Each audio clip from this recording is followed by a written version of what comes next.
Мамлекеттик салык кызматынын 2021-жылдагы ишинин жыйынтыгы боюнча салыктын түшүүсү 2020-жылга салыштырмалуу 26 миллиард 700 миллион сомго көбөйдү. Өткөн жылдын пландык көрсөткүчтөрү салыктын бардык түрлөрү жана төлөмдөрү боюнча ашыра аткарылды. Мамлекеттик салык кызматынын төрагасы Алтынбек Абдуваповдун айтымында салыктык башкаруунун өркүндөтүү, ишкерлерди онлайн тейлөөгө өткөрүү, тактап айтканда контролдук кассалык машиналарды киргизүүнүн аркасында оң натыйжаларга жетишилди. Бир эле декабрь айын алсак, декабрь айында 8000ге жакын контрольный кассовый машина орнотулду Бишкек шаарында.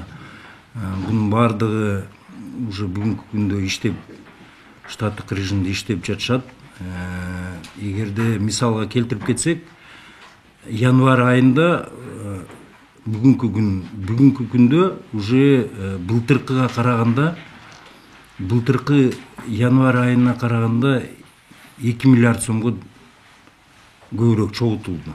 Смарт салым долбоорунун алкагында электрондук эсеп фактуралар, май куючу жайларды башкаруунун автоматташтырылган системасы, товарларды маркировкалоо, онлайн кассалык аппарат, электрондук патент жана камсыздандыруу полиси сыяктуу компоненттер отчет онлайн форматта берилет. Салык кызматынын маалыматы боюнча онлайн салык кызматынын колдонуучуларынын саны өсүүдө.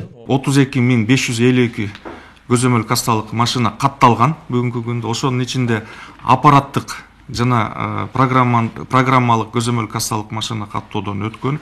Бул көзөмөл кассалык машина күндөн күнгө каттоосу көбөйүп атат. Бүгүнкү күндө ишмердик субъектилер, салык төлөөчүлөр келип, ошону каттоодон өткөрүп атат да. Белгилей кетсек, быйылкы жылдан тарта өлкөдө жаңы салык кодекси иштеп, ага президент 18 январда кол койгон. Мамлекеттик салык кызматынан белгилегенде, быйыл мекеме 155 миллиард сомдон ашык салыктык түшүүлөрдү чогултууну пландап жатат. Нургүл Жумабекова, Алмаз Нурманбетов, Ала Тоо 24.